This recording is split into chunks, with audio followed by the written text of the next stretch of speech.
Welcome to Sports Doc Talk. I'm Will Sanchez, along with our orthopedic surgeon and sports medicine specialist, Dr. Grant Garcia. Dr. Garcia, before we get into this, there's a Simpson kind of cartoon meme where, the dad kind of walks in and then puts his hat down and grabs a hat and walks back out. That's how I'm starting to feel about my Yankees to start off this 2025 season. It's a revolving door of I don't think that this is going to be a great season because of what we're going to talk about right now. And I know for most people watching this, they could give two hoots about that because they, as most people like to root or not root against the Yankees, this is sweet music to their ear. How are you? What's going on? I'm good. Yeah, I know. For us Yankees fans, this is a tough one. But obviously, if you're either a Yankees fan or you're not a Yankees fan, that's pretty much the way it works. So, the this is big news. But obviously, I think the reason we want to talk about this is more the fact that you can see how the news can construe things, right? Like we saw with Aaron Rodgers' Achilles repair or other things. Like, and what are these products that they're construing, or what does it mean? To try to like help the viewers understand better, right? Because these two topics we're going to talk about are not new, but what does it mean? What are the nuances behind it? Because obviously, even CBS News and ESPN, they kind of got it a little bit wrong and a little bit different. So we've got to go over it. Yeah, and it's probably something that, Cole's going to need down the road. But, let's talk about our people over here at the recovery shop and Mike B. Just give a little shout out to these folks out here. Yeah, so shout out to our sponsors, Recovery Shop. They're awesome. Patients love it. My partners are doing more of these now too, because the patients really want to have that sort of extra special stuff to help their recovery, from the nice machine to the Rebliss, to all other options, scar creams, you name it. Yeah. And so they can all find it here, and they can be individualized to the surgeons, so that the patients feel like they're getting really a custom experience. So reach out to Mike B. They're awesome. They'll work with you. They take care of a lot of different surgeons across the country. And we're happy to have them as sponsors. It's tough, right? As we go into the Yankee fandom here, we lost Juan Cotto, and kudos to him. He's staying in New York with the New York Mets, but that was a loss. We heard about Stanton and what he's going through. He's having this tennis elbow issues. And there's some other stuff going on with his calves. I think we could do a whole show on not only his injuries, but past injuries that would probably check off every box that you have when it comes to orthopedic surgeons and surgery. But the big one was with Gerrit Cole, right? And there were conversations at the end of last year that he was starting to have potentially medical issues. He wound up kind of just, grin and bearing it and pitching throughout the season and finishing off, which pretty much, took him to the World Series as he tried to compete. Knowing now that he had to have Tommy John surgery, and this is exactly what we're going to talk about, the procedure, I want to reflect going back till last year. What do you think were some of the signs that the doctors were seeing, that they were discussing within an organization, and how they came to the conclusion to have the Tommy John surgery? Do you think that was something that came up in spring, or this was something that was brewing since last year?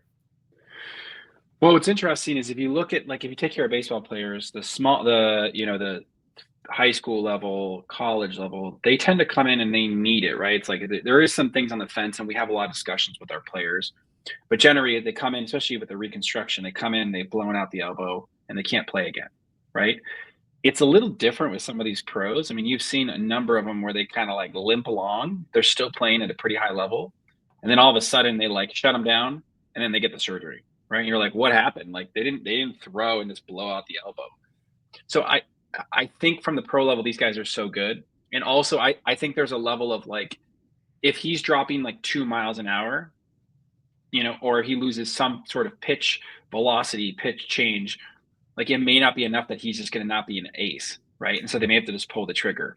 Obviously, it's no small feat with a player of his level, with his contract and the amount of money he makes and who he plays for.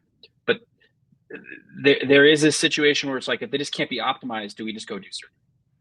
Right? Like their arms are worth so much money, it's not worth it for them to try to play and hurt themselves. Now, it could have been an acute issue, but generally it's also hard to tell on these guys because the MRI is all kind of, they over time, the UCL or the ligament, which you're talking about, the one on the inside of the elbow, it gets stretched out. And so you don't always know if it's a good ligament or not just from the MRI alone.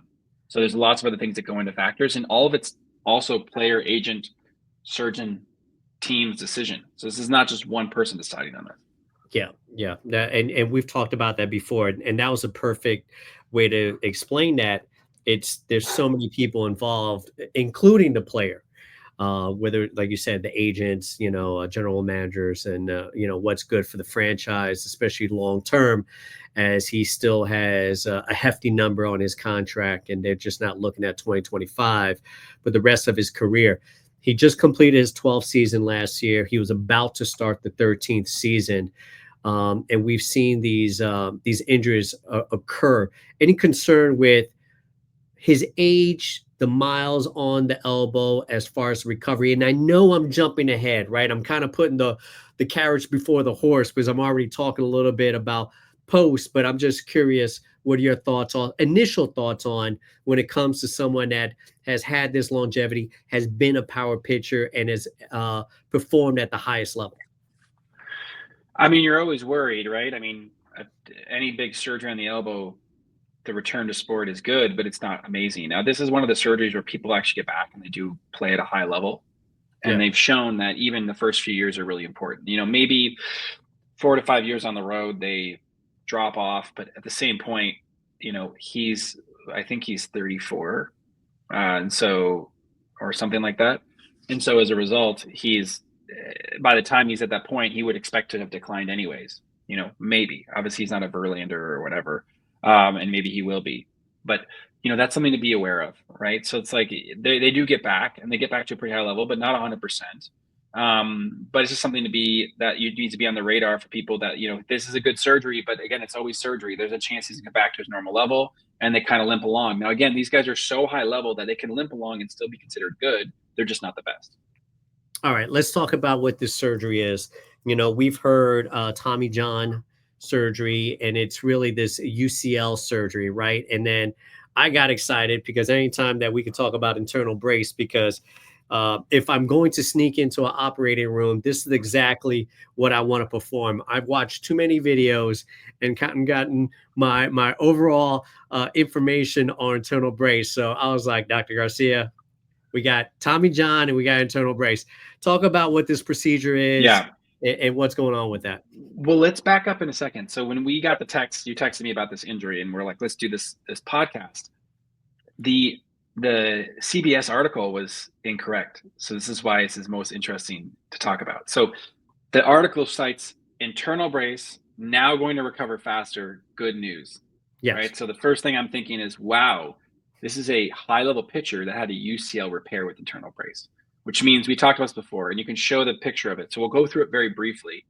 I will tell you that is not the surgery he ended up having, but the way that the article spun it, this is what they thought they were talking about. So unfortunately, they didn't do as much research as they probably should have, because if you look at 3 more articles, it tells you actually what he had. So you can see here, this is the internal brace. So what happens is there's the UCL, that's the elbow.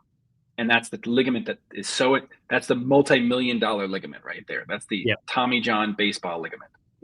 So that ligament gets partially torn.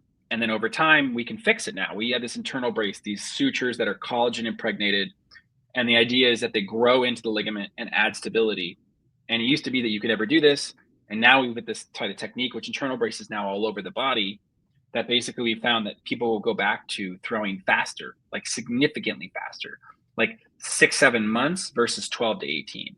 Mm-hmm. And so when we initially read that, we said internal brace surgery, so now he's going to get back faster. I'm like, wow, he got a UCL repair.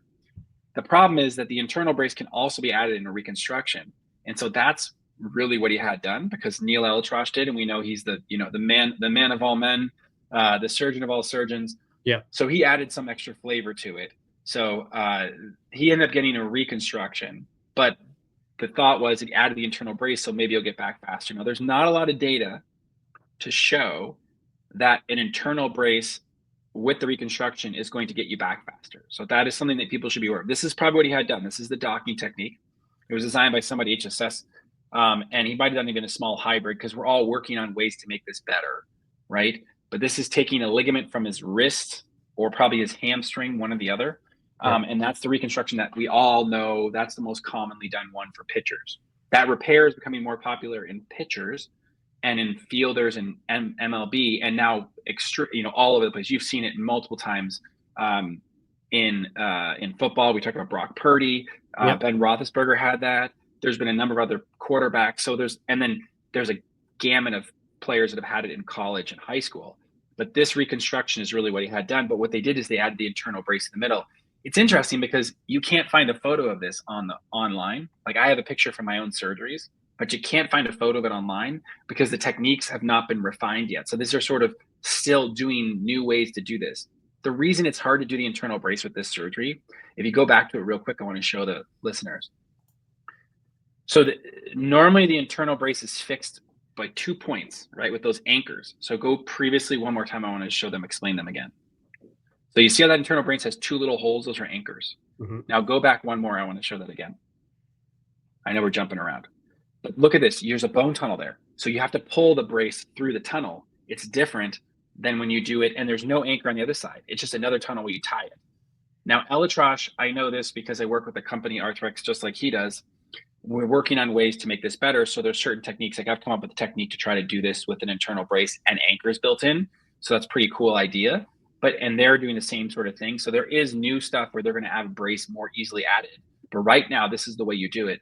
And there obviously it's shown biomechanical benefit, but we're not seeing players get back faster. So that's obviously going to be a little bit, if you read the second or third article, it says they had the internal brace, but they end up getting the reconstruction. So actually may not get back faster. And so that was like an ESPN one. So it's interesting. Normally these articles all get them right, but if these were not as accurate. So I think it's interesting for the viewers to hear this. So he's probably coming back mid 2026, but we'll see. Instead of potentially the beginning of 2026, if he would have went the internal brace route, not the reconstruction with the internal. So I think that's the thing. It's a UCL. It's not the internal brace. So he got internal brace. You can do it with either one. The idea of the internal brace is to fix it on both sides. So both of them, I would do an internal brace now, to be honest with you. Yeah. But when they say internal brace, they were thinking he got the UCL repair, and they didn't say that in the article. So that's what they were assuming he got, and they were assuming he's going to get back faster. They didn't realize the internal brace, because it's just the same way when we had the Achilles, right, with Rodgers. Everyone's like, he had the internal brace. It didn't make it get back faster, it just protects it. Because while we want to get our players back faster, we add biologics and things like that, we don't want them to tear again, right? That's the most important thing. And so the idea is by adding this internal brace, you're reducing the chance of them tearing again. One of the things, and I'm going to bring up the stats here. I saw an article and it said 40 starting pitchers have thrown 100 plus pitches over 98 miles per hour since 2020. 63%, 25 out of 40 players have now had Tommy John surgery in their career. When you hear numbers like that, and these are pretty big numbers, right? What stands out for you, especially you've worked with athletes, you've worked with the Mets organization, you've been in hospital for special surgery, you've seen a lot of different things. What is something that kind of, rings that bell for you when you see numbers like these? Well, to be honest with you, this has been known, not this level. This is an interesting stat. So for the viewers, Will sent this to me before this Gerrit Cole thing. And then all of a sudden, Gerrit Cole popped up, and I'm like, this is a stat that the listeners need to hear. So we've known about some of this stuff, right? There's an uptick. We know this in Tommy John surgeries, right? Because specializations happens earlier. So the ligaments are getting trashed much earlier, unfortunately. And in players, they're being expected to throw harder, right? Like, we talked about before, or a while ago, throwing over 100 was considered incredible, right? It's very rare. Not anymore. I mean, there are a number of players that throw over 98 miles an hour, 40 starting pitchers since 2020. Yeah. And that's not counting the relievers too. So we know there's an uptick, and there's an uptick in revision reconstructions, but this is a very good layman's term for us to see. I mean, 63% is insane. Yeah. Right. That's the one good thing to hear is that, I mean, and my assumption from the stat is that they're still throwing that, is that 63% of players who had this, or that means that those players who had the surgery, they got back up to the over 98 miles an hour. Now that's not directly said here, but the assumption from that data would be there. But you can see, look at there are one, two, three, four, five, six. There are six with multiple Tommy John surgeries. So those are revision surgeries. And big names, right? Jacob deGrom, Nathan Eovaldi, Dustin May, Shea Yeah, McClanahan, Shohei Ohtani, right? So that'll be we know interesting to about that see one. what happens with the Dodgers, where they go, hey, we need your bat in the lineup. Not sure if we actually need the pitching because we're stacked with pitchers. So it'll be interesting to see how that happens. I haven't followed along at this juncture to see what's going to occur with their season and how it plays a part for Shohei Ohtani. But for Shohei Ohtani to have two Tommy John surgeries already, that's got to be a warning, right? Or That's not in good company. We've seen, the thing is that because there's more revisions now, we have more data to know that there are certain, again, these are very convoluted statistics when you yeah, look at the research projects. I mean, they're very well done. I know a bunch of the guys that do the Brent Erickson, Tony Romeo, they're amazing surgeons. They've done they've done hundreds of these. They look at the hot stats, they look at other stats. On what these are. But what we're seeing is that in revision patients, revision surgeries players do get back, but it's not the same, right? There's just long term, they don't have the same data. But yeah. also, it's just smaller numbers, right? You're looking at 10 starting pitchers. Like that's not enough to give you what we call a power or sample size. So we know that it works. Now, again, we're not even talking about the surgery issue, right? This is not an easy surgery to do. When you have to do a revision Tommy John surgery, that is very rare and it's very unusual. I mean, the person who's most in the country is probably Neil Elitrosh, right? I think he did probably almost all those players. Yeah. This is not easy to do because of the technical aspect. And the main reason it's so hard to do is you probably saw that first image. You can go to that Tommy John reconstruction. When you have those two bone tunnels and you have to try to revise it, you can't do another bone tunnel because you'll just break it. So what you need to do is like a button technique or something even more fancy, but like sometimes they blow through that tunnel and they break it, and then you're like in a really big bind. So these are not easy surgeries, and they're scarred in, and usually the nerves moved, so it's all going to be all over the place. I mean, the fact that these players are getting back to any level, you should be giving yourself a huge pat on the back for completing that type of surgery, because that is not easy. I can't imagine the rehab for the player to go through it twice and to put yourself through it. And then you talk about it from the doctors or the surgeon's perspective.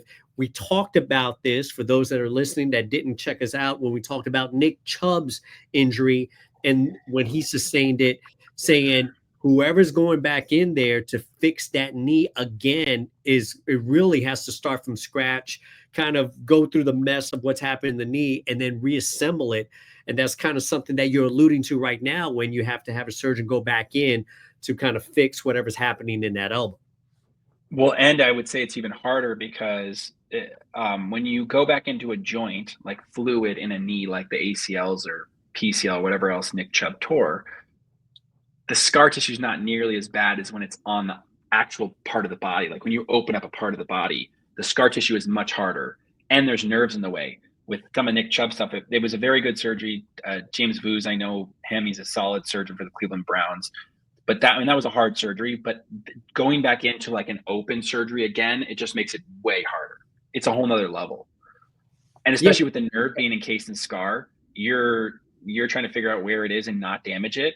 And again, preserving the ligament, concern for the nerve itself during surgery. And that's exactly right. And also, I think Gerrit Cole probably got some nerve work, because we talked about one of the things, if you ask our players, is do they feel numbness when they're throwing? So by throwing, they're injuring that nerve. That's actually what Tommy John, I think we brought this up before, but the original Tommy John surgery, they didn't move the nerve.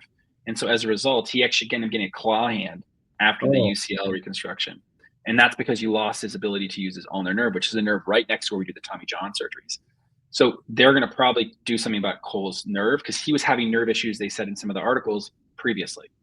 so do you think when they went in there, they could you potentially see if something was pinching that nerve, right? Like I said, I've been spending way too much time on the Arthrex website and seeing the surgery itself, and they're moving things and they're being very careful with that nerve and Oh how that's yeah. being moved. So when you go in there and you already have this history of, you know, maybe complaining already by the player with the nerve. You know you're going in there and you're going to be working around the nerve for the reconstruction.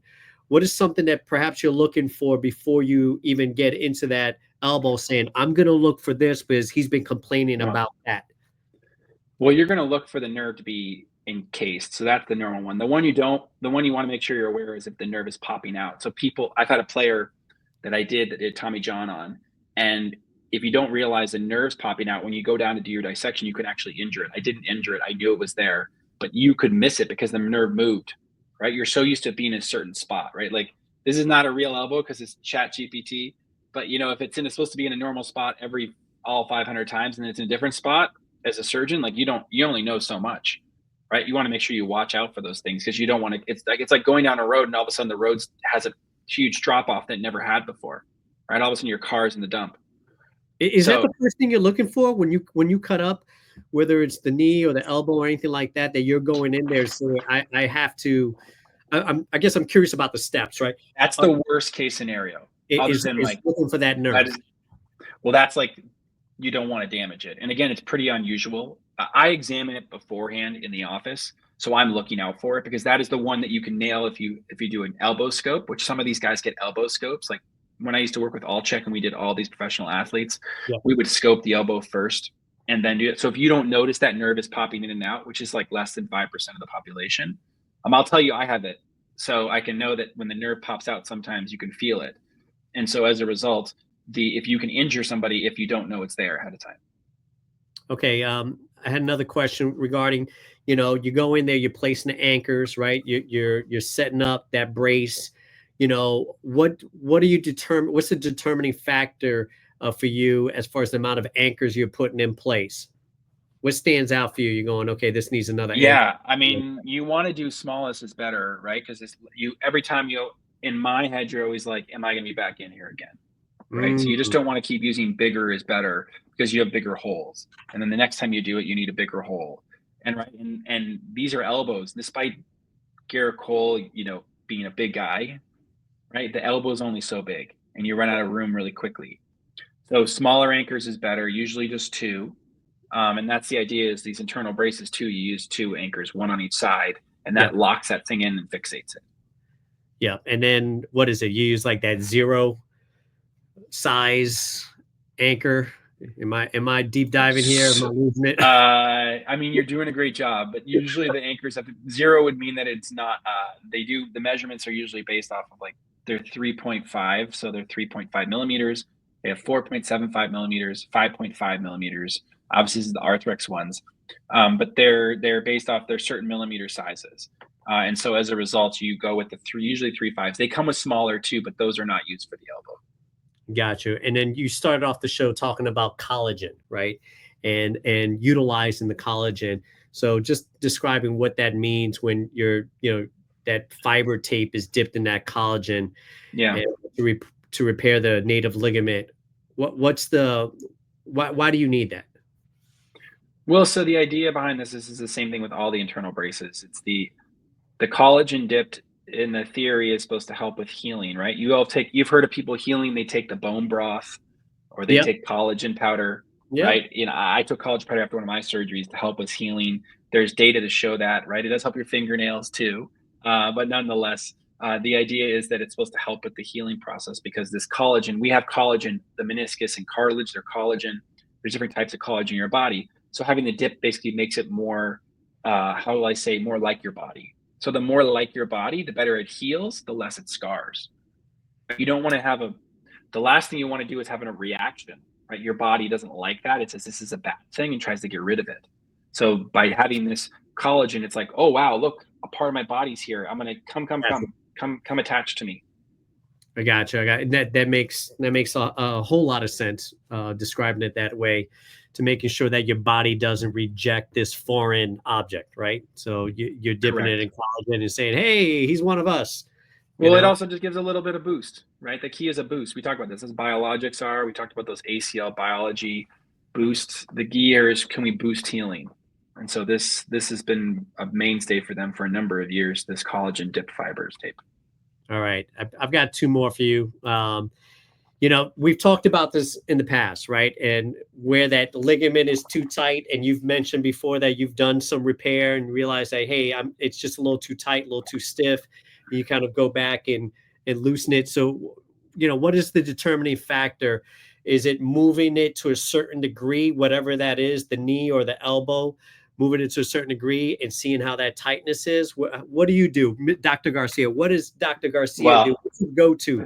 this is what makes this surgery no longer a simple surgery, right? Okay. Because the idea is you have to know what you're doing with this, because that ligament is unforgiving, right? That internal brace is a solid construct. So if your tunnels are off or you put it too tight, done, right? You just What basically do you lock mean up done? someone's elbow. Done. You can't pitch, or what do you mean? What do you mean done? You can't even get all your motion back.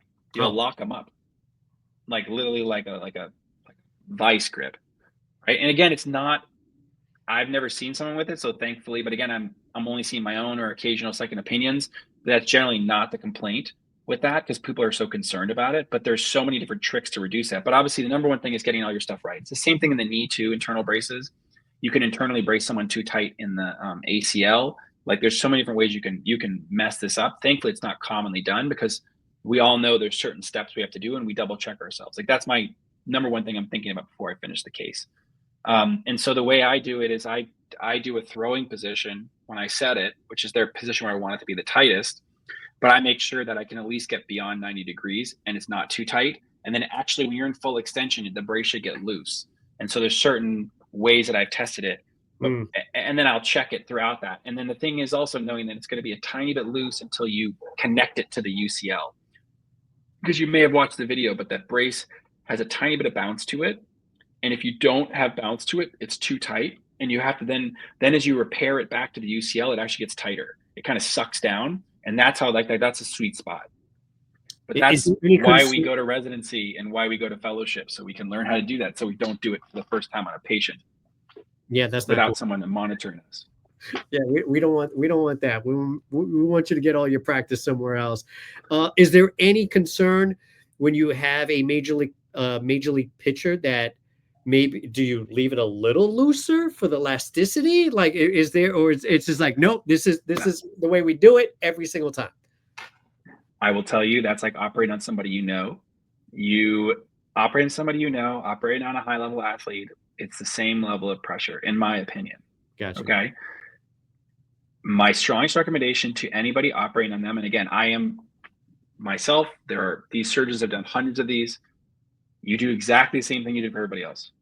If you're worried about something, maybe you add, if you're doing like some sort of crazy ligament thing, maybe you add biologics, because the person can, they want to pay extra for it and they want to do this sort of fancier stuff, but don't change the surgery because of them. That's where you're going to have a problem. So you don't put it looser, you don't put it tighter. You do it exactly the same way.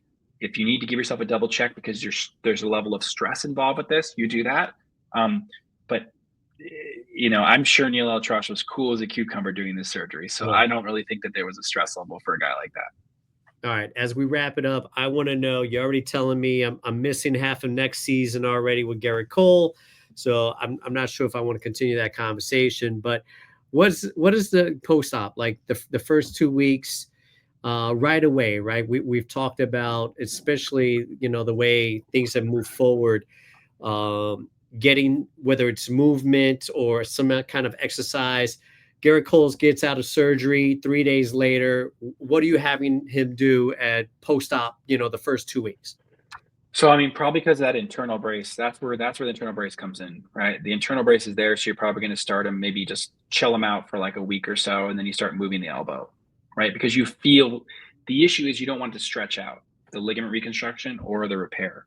So nowadays we move them a lot faster. We used to do like casts and splints and Yeah. really shut them down. I mean, what I expect from these guys at 6 weeks, they're completely normal motion, and then they start Wow. working on strength and all the return stuff. So they're probably going to just let him chill out for a week or two, Yeah. knowing that because if he set it right and he has the internal brace, then you're going to let him rip in terms of range of motion. But that's for me is the real reason the internal brace works so well, is because it lets us move faster because we're protected, right? Like I Got always tell people this, for the most part, adding the internal brace for me helps the overall ligament itself long term. But it's really small compared to the ligament, right? It's not really like if you're using the UCL returnal brace just for the whole repair, it really protects it so the thing doesn't stretch out. It's that first year. It's like wearing a brace on your knee. It's the same way, but it's internal. I got And you. so the idea is that you just want to protect something for the first year until it gets fully healed. So now you have much more protection, doesn't stretch out, and then you get better long-term results. So is he just in a sling at that point, knowing that you don't want to put him in a cast, or you don't want to put him in anything? I mean, he's probably in an elbow brace. That's what I would do. An elbow brace, right? Yeah, so he has some sort of lock, so he can't go too crazy, and then you unlock it so he can range. So he has that sort of, he protects himself from those random forces, right? Like, let's say he had a couple extra pills of medicine or something, and he got tired and he fell over. Like, you want to protect the elbow. Yeah, yeah. So does that get locked into like a 90-degree angle? Like, what's that lock? All right, great. Yeah, and then you start the ranging, and then the whole standard protocol. I mean, this guy's going to get millions of tests, and he's going to go to the best trainers, and they're going to fly in anybody, and he's going to get little knobs on him to check his throwing motion, and it's going to be insane. Goodie bag, right, with amino acids and God knows what else. Well, you know what? We don't want to go a sneak peek, but we have a guest coming up that's going to go all over how this works. Oh yeah, that'll be a show for there. And then just to tie it back to the recovery shop, is he getting a Rebelus? Is he getting something like that down the road? Well, how does that? I mean, he's probably getting some sort of fancy ice machine, the nice machine, or another option. He's getting biologics, I'm sure, added. He's having the top of the line everything. I don't think he needs the Rebelus for this one. He's going to have people that are probably going to hand bend his elbow. This is the man on the Yankees. This guy's not getting the lack of treatment. No. And if they need any help, I'll come over and move his elbow for him or something like that. I'm sure you will. I'll put your name in the list. We'll get them all taken care of. All right, man. What are some of your final thoughts as we wrap it up? As far as the procedure that was done, what really stood out for you, and the reason that we wanted to talk about this. Yeah. Well, this is such a like, if you talk to like 100 people on the street, no one's had this surgery done, right? Yeah. But it's such a niche surgery. But in baseball, it's such a huge deal. It's like probably one of the biggest deals in baseball. It's the only thing we talk about in baseball players when they get injured for the most part. Yeah. Because the pitcher is so valuable, and they're paid a lot of money, and so it's just interesting to see such a niche surgery that's so popular and everyone knows him. You say the word Tommy John surgery, like anybody on the street who watches baseball knows about this. But I think for me, the reason the show is important was, we've talked about this a lot, but I think to understand the differences of what's going on and understand what you're reading in these articles, right? We're here to help explain some of the layman terms for the listeners, but also to explain what it means and to also change misinformation, right? If they're hearing that he gets some fancy new procedure, he's gonna get back faster. If it's really true, I love to talk about it, but also understanding that some of the articles got it wrong and some got it right. And it's just interesting to have this conversation, because it makes it, to me, if I'm not an educated reader, because I don't do these surgeries, which is most people aren't, like, I would not understand what that is. I'd go, oh my God, he's coming back in 6 to 8 months and he had the reconstruction. That's unheard of. But really, that wasn't accurate. Like, the other articles were like, no, 12 to 18 or maybe a year or more. Yeah, I know. And that's what I was like, okay, we're starting off the season, and then you start finding other articles. I was like, okay. And I was excited about it because I thought it was going to be something kind of like when we talked about Lonzo Ball, where he finally had this procedure that we don't see these high-level athletes go through, for many of reasons that we've gotten into in the past, safety and concern and kind of staying the course with their norm. So it was interesting to see, what type of internal brace that Cole was going to have. Anyway, I hope the season's going to be good. Regardless, I'll be out there. I'm going to go check out the Mariners in a couple of weeks. My friend's birthday, we'll be out there checking out the A's and enjoying the baseball season. We've got soccer coming up this summer. It's going to be amazing. We should have a lot of fun. We have some amazing guests. Check us out, sportsdoctalk.com. We're on YouTube. We're on your favorite listening podcast, Spotify, iHeart, you name it. We're everywhere. And we just want to let everyone know we appreciate it. We hope people learn something at the same time. Thanks, guys. Appreciate it. Join us. Listen to us. We got more fun coming up. So, and thanks again. All right. Thanks for listening.